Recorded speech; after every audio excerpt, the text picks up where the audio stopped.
Guys, it's Brianna DaCosta and you're back with another video. Today we're going to be doing a special video on my page. So if you have seen my past videos, you have seen that I have done a scoliosis videos in the past on my spinal fusion, which was about a year ago. If you haven't, you should go check it out. Today we're going to be talking about the common questions of scoliosis and what scoliosis is. And I can give you some advice and answer some of your common questions about it. Everybody knows that scoliosis is the curvature of a spine, but it's usually in a C shape or an S shape. Sometimes some people have it two curves, which is one at the bottom and one at the top, and that's called the S shape. The whole spine turns like that, and sometimes it curves like that. There's actually three types of scoliosis. There's idiopathic scoliosis, there's congenital scoliosis, and there's neuromuscular scoliosis. I have idiopathic scoliosis. That's mostly what kids have. If you're a kid and you have scoliosis, more than likely you will probably have idiopathic, because that's what's common in young adolescents. But it's not rare for them to have the other two, which is congenital and neuromuscular. Neuromuscular really happens when, I guess, if you had other incidents happen in the past, or like you have other disabilities or disformities, that's when neuromuscular comes in. Congenital scoliosis is mostly in young babies. Babies are born with scoliosis, which is unlikely, but some are, caused by a birth defect, twist and rotation of the spine, and that's what congenital is. So now that we know the three types of scoliosis, we can know more about the other things that come with scoliosis. There's actually more. But scoliosis, sometimes you can get lordosis or kyphosis. I know some of you are thinking, what the heck is kyphosis and lordosis? Well, that's what I'm finna tell you. Kyphosis is basically like, some people are like hunched over like this. Is because of their spine, it goes forward, and you can really tell by when they turn to the side, you can see that the spine goes like this, and that is called kyphosis. Sometimes the spine can be straight up and down, but it just bends too much forward, which causes their shoulders to come over and can cause a lot of back pain, and sometimes it can be really hunched over and gets worse over time. And sometimes it comes scoliosis, and sometimes it just kyphosis. And lordosis is basically the opposite, which is it goes inward. And sometimes a lot of people have normal lordosis, which keeps the body balanced on each side, but abnormal lordosis causes like discomfort and stuff, and it's when the spine is curved too much inwards. I know it's crazy. It can cause them to look like their shoulders are going back too much and their butt is going out a little bit more and their back is more inwards, and sometimes their head is some more back, so it makes them look like they're walking a little bit more stiffer, but it's because they might have lordosis. With my idiopathic scoliosis, I had a little bit of kyphosis, which is when the spine goes forward. I just think I thought I had lordosis because of why I thought I used to walk like this too much, but I guess I had kyphosis. That's what he told me. He told me I had scoliosis with a little bit of kyphosis going on. So yeah, that's the three common: lordosis, kyphosis, and scoliosis. So now that we know that, we can get more into detail of the common questions about deeper into scoliosis. So let's get this video rolling. We can get into basically the most common one, which is what I have, is idiopathic scoliosis. If you're a child or if you have a child and you think they have scoliosis, I will highly recommend you to go see a doctor or get an appointment so you can get a checkup done on your spine, because mostly when you go to doctors, they mostly check your spine like this, but sometimes they can like misplace it, especially if your spine doesn't really look curved. But if you tell them, they'll probably they'll take more so of a time to look at it and make sure that your spine doesn't curve. Because why I say go get it as soon as possible is because over time the spine curves more. Even though it's curves, some people curve faster than others, and some people curve slower, but the thing is, it's still curving if you do have scoliosis. So it's better to know you have it as soon as possible so you can get everything done in the future faster and get the treatment that you need to help with this problem. Yes, because a doctor can only check your spine. So if they find out that they think you have a curve, they have to recommend you and write paperwork out so you can get lab work done and make an appointment for lab work. And eventually after you get an appointment to get your lab work done, you're gonna get x-rays and blood drawn to see if you do have scoliosis. And sometimes it takes a while for them to get back with you. So some hospitals, they have to get back with you later on about your lab work, and some actually give you back the lab work in that same appointment. Well, I had my lab work done the same appointment, but it took me about, I think, a month or two to get an appointment to get an x-ray. So that's why I say get a x-ray as soon as possible if you think you have scoliosis. And if you don't think your child has scoliosis, it's still good to get regular checkups on your spine just in case they might have it a little bit. So it's better to know than not to know, you know what I'm saying? And if the school, your middle school or elementary or high school is having a scoliosis check, I highly recommend you to do it, even if you don't think you have scoliosis. It's just in case. I know you're like, oh my gosh, if I have scoliosis, I don't want to know that. You actually do want to know that, because over time you don't want it to get worse to the point where you have to have surgery. And surgery is not the worst thing in the world, but we're trying to avoid surgery, which is that's why they try to find it as soon as possible. So I do highly recommend you, if it's free, so you might as well go ahead and sign up for it. I highly recommend you to sign up for it and get checked out. So yeah, that's that. So now that we know about the paperwork and how you find out to have scoliosis, we're going to be getting to the common questions. What is required with scoliosis on certain degrees?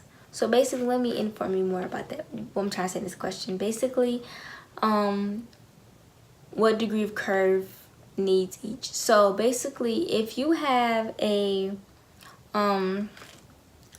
curve that is, sometimes you can get this checked and it might be a little curve. It's very common for some people to have a curve, but it's not scoliosis. It's just a little curve in the spine. If it's less than 20 degrees, most like you don't have scoliosis. It's just a little tiny curve. It's just they might monitor it, they might not. Very highly unlikely for them to monitor it. Sometimes they would just be like, it'll straighten, especially in children, it'll eventually probably straighten itself out when it's 20 degrees or less, and they don't really watch it. But if you have a 30 degree, basically if you have like 30 degrees through 45, most likely you will probably either be braced or monitored. I think if you're in the early 30 degrees, I think they'll probably monitor it maybe a little bit, and to make sure the curve is not moving. If the curve is moving, they will have to put a brace on you. So basically, a brace is I'm going to show you a picture, but it's like it goes from right up here to all the way down to your torso. And some people say it's very uncomfortable. I mean, I've never wore a brace, but I've seen it and got to see what it looks like, and I've seen people with it and I've watched videos on it. If you have more than 50 degrees, you will probably be recommended to have surgery. If it's like less than 50s and 60s, they'll probably recommend surgery, but or they'll tell you need to get surgery as soon as possible, because the curve is after 50, it's kind of in a dangerous road, because like it's kind of bad to the point where you no longer can get a brace because it's too far out and it cannot like bring it back. Should I wear my brace? I highly, even though I've never worn one, I highly say wear your brace, because even though it's uncomfortable, as I see, it's gonna prevent you from getting surgery. I wish there was further things for you not to wear the brace, because I know some people feel insecure about wearing the brace, and I don't think you should. But you know, at this age, it's kind of hard to say that, especially in this society with children. It's kind of hard for children to wear braces on them. So, but I highly recommend you wear it, because usually you wear a brace 23 hours out of the 24 hours. The brace is to prevent the curve from getting worse. So the curve is already there. Sometimes it can actually strain the spine up a little bit more, and it's prevented from getting worse to the point where you have to have surgery. So we don't want to get to the red zone. Even though surgery is not that bad, we don't want to get to that red zone of having surgery. We might as well try the best way to avoid surgery, which is the brace.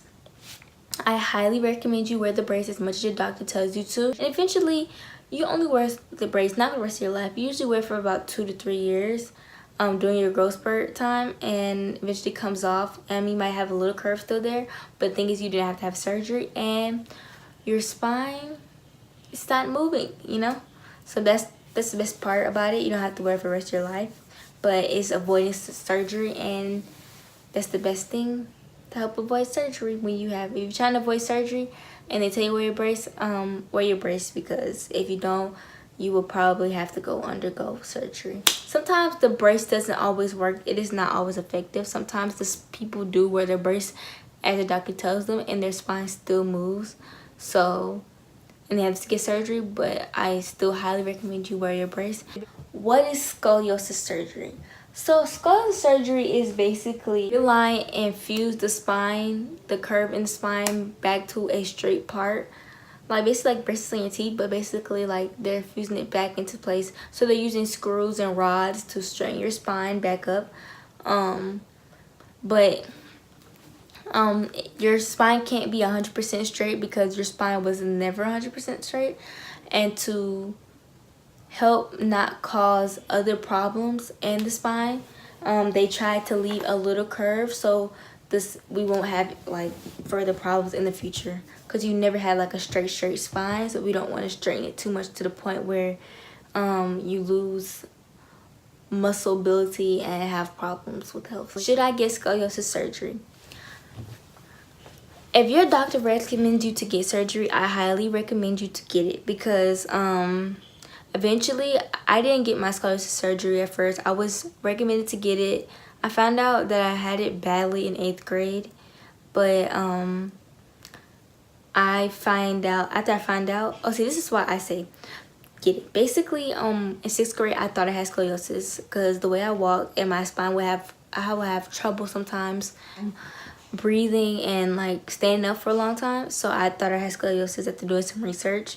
And I couldn't get tested in middle school because it was only recommended for 7th graders, and I was in 6th grade. But it's very common for some kids to get it before that time, so it's okay. But I didn't get tested for it. I actually went to the doctor that summer to get tested, and they thought I had it, but I never went back to get x-rays until like almost a year and a half later, which I was in 8th grade. No, this is like 2 years later, because I was going to the 9th grade, and I got my lab work back, and my spine was really curved. It really curved during the middle school. The 2 years I didn't get it, my spine really, at first you couldn't tell. You couldn't know if I had scoliosis or not. But before I even had the x-rays done, I knew I had it, because when I bent over, my spine was literally like this and twisted and torted. So, but we just wanted to know how bad it was, and it was bad because I had one at the bottom, and one at the top, and one at the bottom, and it looked like an S. So, if they tell you to get scoliosis surgery, I highly recommend it, because over time, even if you decide not to get it, your spine is still gonna move, and not you're too out of it to go to get a brace. Your spine's just gonna move along, and eventually you will have to get it with no choice, going back, because your spine is still moving. Every month is moving a little bit, and the more you put off, the more hard it's gonna be hard for them. The harder and longer the surgery will be, as if you wait. See, I waited. I was supposed to get it my 9th grade, going 10th grade year, but I waited until mid 10th grade year to get it. So yeah.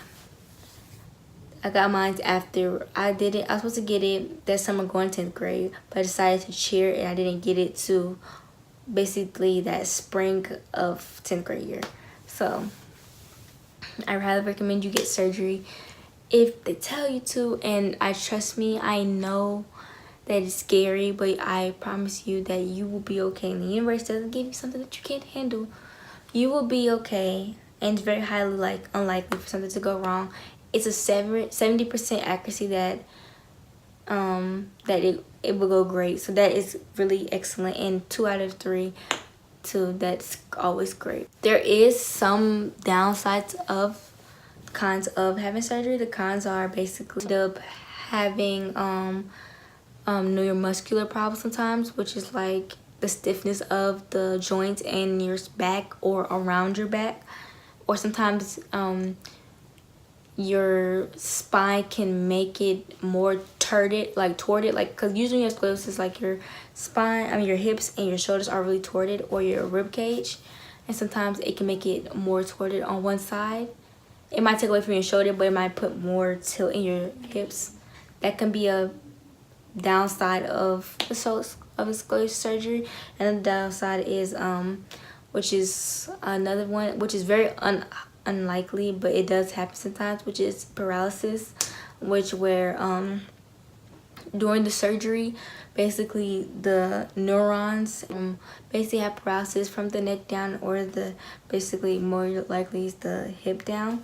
But it's very unlikely, but it still happens, so be cautious of that. Just want you to know that. But here is the pros of having scoliosis surgery. The pros are, girl, you is gonna be straight. You are going to be straight. You're probably gonna have a little curve left, but you're not gonna notice unless somebody knows you have scoliosis, and your close friends, your family is probably be able to notice it, because they know you deeply. People who don't really know you that well will not be able to tell unless they're like really looking at you. Because now I sit up way straighter than I used to sit, and you'll be straight. That's a pro. Another pro is if you're tilted and you're having chest pains or shoulder pains or hip pains or back pains, all of those will lessen up and sometimes disappear. And yeah, and it can ease up on your rib cage. Especially me, I had like rib cage problems before surgery, and after surgery now my rib cages are leveled, and it can make your rib cage level, and it make your breathing 10 times better. And you probably won't even notice that you can breathe better until after surgery. Another question is, what should you do if you have back pain? See, with scoliosis surgery, or even before scoliosis, or even with the brace, you can still have back pain. Some people who don't need a brace or surgery still have a little bit of back pain too. And I have a little bit of pain too sometimes, but I highly recommend you exercise. Some people's like, I don't like to exercise. Girl, what is wrong with you? Like, Brianna, what? Exercise? I don't do exercise. It's not for me. Can't do it. Sorry. No. Oh, no. But I highly recommend you do it. I promise you it will ease the pain. I tell you, one time it was like a couple months after surgery, I was in pain because my back was so tight from me laying in the bed so much. And after I did a little walking and a little exercise, my back felt 10 times better because it finally got to stretch. And trust me, the exercise will help you. Sometimes if you don't like the exercise, you can also do yoga. You know, yoga, calm the spirit. What you've just said is one of the most insanely idiotic things I have ever heard. At no point in your rambling, incoherent response were you even close to anything that could be considered a rational thought. Everyone in this room is now dumber for having listened to it.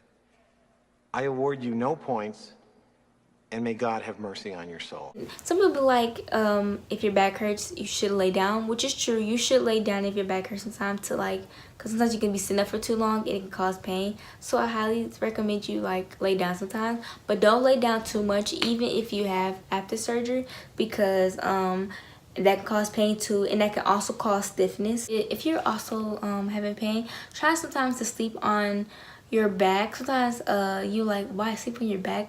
Doesn't that hurt more? Actually, it will help you feel better, and you level your legs upwards. and put a pillow under it, it can help your back get some relief. Or either sleeping on the side. When you sleep on the side, make sure that your legs are leveled up with you living on the side and that they're not other ways, because that can also cause rotation in the spine to hurt more and become more uncomfortable as you sleep. So I recommend that whatever side you sleep on, that everything's rotated to that side. But those are the common questions of scoliosis.